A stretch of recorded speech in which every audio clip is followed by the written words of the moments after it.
السلام عليكم ورحمة الله وبركاته.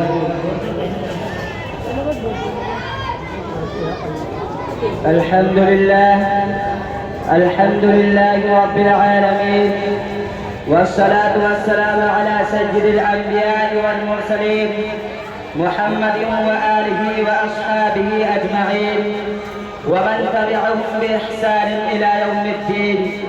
أما بعد، فأعوذ بالله من الشيطان الرجيم. بسم الله الرحمن الرحيم. إنما يخشى الله من عباده العلماء، إن الله عزيز غفور.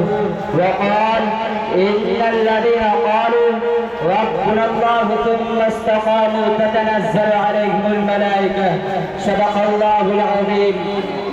محترم حضرات اور صدر جلسہ، آج میں ان یاران باشفہ، شہیدان عشق و وفا، وارثان بلال اور سرخیر آزادی کے تذکرے کی سعادت حاصل کر رہا ہوں، جن کا قلب و جگر اسلام کی عظمت سے مغرور تھا، جن کے چہرے پر عزم استقلال کی کرنیں جلوہ فکر تھی، جن کا دل جذب و جہاد سے سرشار تھا، جنہوں نے اپنی پوری زندگی اسلام کی سربلندی اور اعلاء کلمت اللہ کے لیے وقف کر دی، جن کی ایک تاریخ ہے، جن کی ایک داستان ہے، جنہوں نے ہر دور میں اسلام کی آبیاری کی ہے اور چمرستان اسلام کی طرف بڑھنے والی ہر بات سبول کی راہ میں دیوار آہنی اور سفید سکندری بن کر حائل ہو گئے۔ محترم حضرات، اس چمرستان عالم کا پتا پتا اور بوٹا بوٹا اس بات پر شاہد ہے کہ یہ طبقہ ان اصحاب فکر و نظر، وارثان قلب و جگر کا طبقہ ہے، جنہوں نے تاریخ کے ہر نازک موڑ پر اس امت کی رہنمائی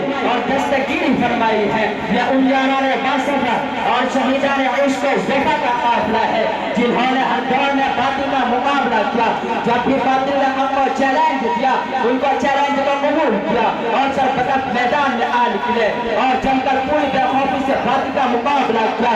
انہوں نے جانے تو دے دی مگر باطل کو کبھی پیٹھ نہ دکھائی، انہوں نے سر تو کٹا دیا مگر پرچم اسلام کو کبھی سر زیرو نہ ہونے دیا۔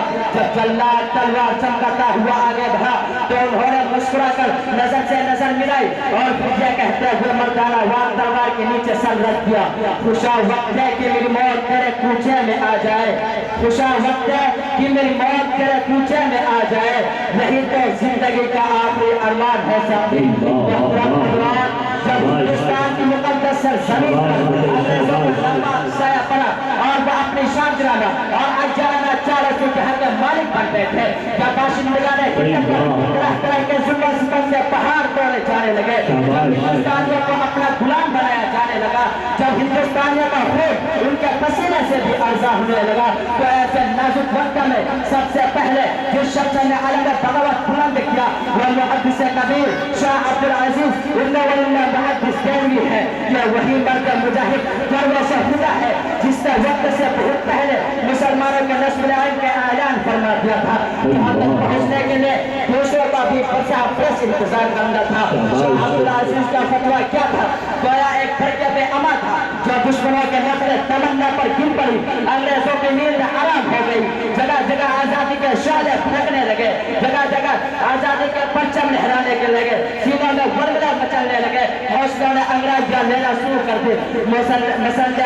مسندہ درس پر بیٹھ کر قرآن و حدیث کے درس دینے والے علماء کرام خانقاہوں میں بیٹھ کر اپنے خون جگر سے شمع اسلام کو روشن کرنے والے مشائخ اعظام مدرسوں اور خانقاہوں کو چھوڑ کر میدان میں آ گئے اور محاذ بنا کر منزل کی جانب سامانی کے عالم میں نکل پڑے۔ اور میں اکیلا ہی چلا تھا جانب منزل مگر، میں اکیلا ہی چلا تھا جانب منزل مگر، راہ رو آتے گئے اور کارواں بنتے گئے کہ بساس کر گئے۔ حضرات، واقعہ یہ ہے کہ ہندوستان کی جنگ آزادی میں علماء حصہ نہ لیتے کہ یہ ہندوستان کبھی بھی آزاد نہ ہوتا۔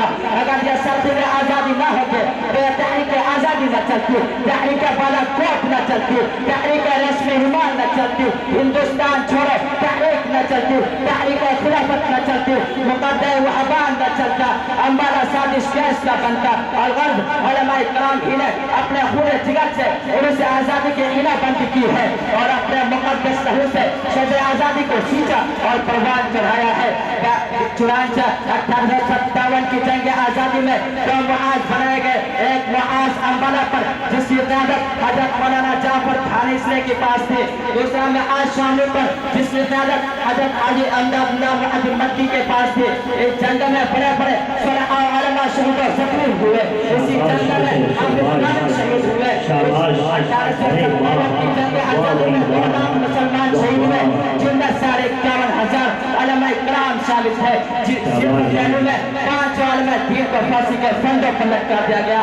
بہرحال جب اس جنگ میں وسائل کی قلت اور اپنوں کی غداری کی وجہ سے بھائیوں کا ملنا ہوا تو برطانیہ نے اپنے ہندوستانی معاشروں سے رائے طلب کی کہ بتاؤ ہندوستان میں تمہاری حکومت کیسے قائم رہ سکتی ہے؟ تو ہندوستان میں رہنے والے سب سے بڑے سیاستدان ڈاکٹر ولیم یومی نے جو رپورٹ پیش کی اس میں لکھتا ہے کہ ہندوستان میں سب سے زیادہ بیدار مسلمان ہے اور جنگ آزادی سے مسلمانوں نے لڑی ہے۔ مسلمانوں میں جب تک جذب جہاد موجود ہے تو اس وقت تک ہم لوگ ان پر حکومت نہیں کر سکتے، اس لیے جنگ جہاد کو ختم کرنا ضروری ہے۔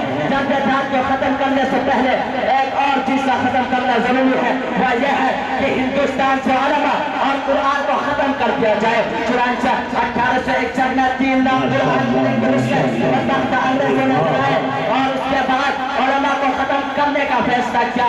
انگریز مالک مسلم ایڈورڈ ٹامسن اپنی یادداشت میں لکھتا ہے کہ 1864 سے لے کر 1867 تک انگریزوں نے علماء کو ختم کرنے کا فیصلہ کیا اور یہ 3 سال ہندوستان کی تاریخ کے بڑے المناک سال ہے۔ ان 3 سال میں 14,000 علماء کے تخت دار پر لٹکا دیا۔ ٹامسن کہتا ہے کہ دلی کی چاندنی چوک سے لے کر خیبر تک کوئی ایسا درخت نہ تھا جس پر علماء کی گردنیں نہ لٹکی ہو۔ ٹامسن کہتا ہے کہ علماء کے جسموں پر کانٹے سے ڈالا گیا۔ ٹامسن کہتا ہے کہ علماء کو سوؤں کی کھالوں میں بند کر کے جلتے ہوئے تنوروں میں ڈالا گیا۔ حضرات، انہیں شہران اسلام اور سرپرستان خیر العالم کے سچے جانشین اور حقیقی وارث شیخ الہند اور شیخ الاسلام اور مولانا عبید اللہ سندھی ہے۔ 1857 سے لے کر 1947 تک آزادی کے سرخیل اور یہی حضرات ہے۔ آج یہ لوگ دنیا تاریخ میں اجیران مالٹا کے نام سے جانے جاتے ہیں۔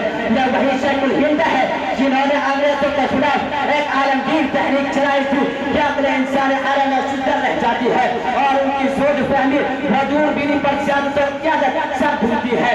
یہ شخص قد و قامت کے اعتبار سے طویل ہیکل واجب الجثہ تو نہ تھا مگر اپنے دور کے تمام سیاسی قائدین کا امام اور مذہبی رہنما کا مقتدا تھا۔ وہ منبع حریت اور پیغام خلوص و وفا تھا جو ایک طرف آزادی کا جوش و خروش اور جب ولولا سے لوگوں کو قلوب کو معمور کر رہا تھا تو دوسری طرف قال اللہ و قال رسول کا جامع خوشگوار جس نے علوم و نبوت کو اپنے دست مبارک سے بھر کر کھلا رہا تھا۔ وَدَرْ کَفَے جامع شریعت وَدَرْ کَفَے سندان عشق کا کامل و اکمل نمونہ تھا۔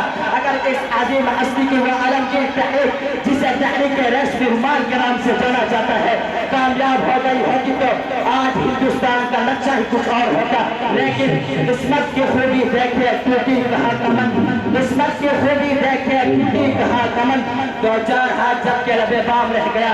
انہیں کے شاگرد رسید حضرت مولانا عبید اللہ سندھی ہے جو شیخ الہند کے بعد تحریک رشد رحمان کے سب سے بڑے لیڈر تھے۔ تحریک رشد رحمان کے سلسلے میں حضرت نے انہیں افغانستان روانہ کیا تھا تاکہ وہاں کی جوشی نظام پر انگریزوں کے خلاف متحد کر سکے۔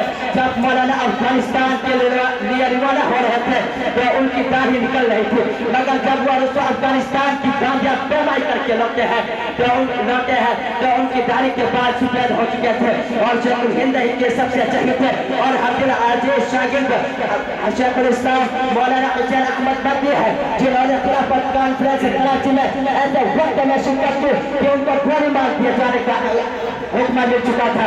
لوگوں کا خیال تھا کہ حسین احمد نہیں آئے گا, مگر لوگوں کی آنکھیں اس وقت پھٹی کی پھٹی رہ گئی جب وہ مرد مجاہد کا کندر دوش ہو کر اسٹیج پر آیا اور جلسے کی صدارت فرمائی. اسی کانفرنس میں حضرت اللہ کا بلبل اور گولے کو پھر سے تشریف دیتے ہوئے فرمایا, یہ کتنی ہے بلبل چوچ میں گل, یہ کتنی ہے بلبل چوچ میں گل. شہید ناز کی تربت کہا ہے. راوی کہتا ہے کہ جب حضرت نے یہ شعر پڑھا تو لوگ جوش میں آدھے گھنٹے تک مسلسل ایک نعرہ لگاتے رہے اور علماء کی قربانیوں اور آپ نے ایک فتویٰ کی طرف انگریزوں کو مخاطب کرتے ہوئے فرمایا, کھلونا سمجھ کر نہ برباد کرنا کہ ہم بھی کسی کے بنائے ہوئے ہیں.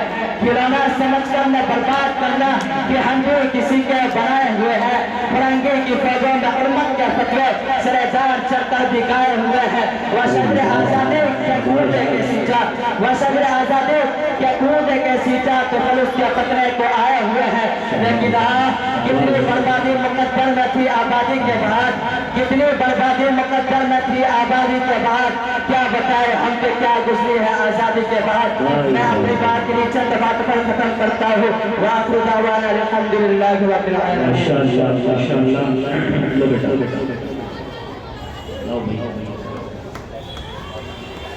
حضرات محترم, اس اتہاسک اور تاریخی سال مجمع میں بیٹھ کر یہ معصوم سا بچہ اپنے آنے والے مستقبل اور روشن زمین کی ضمانت اور دلالت پیش کر رہا تھا. آپ اندازہ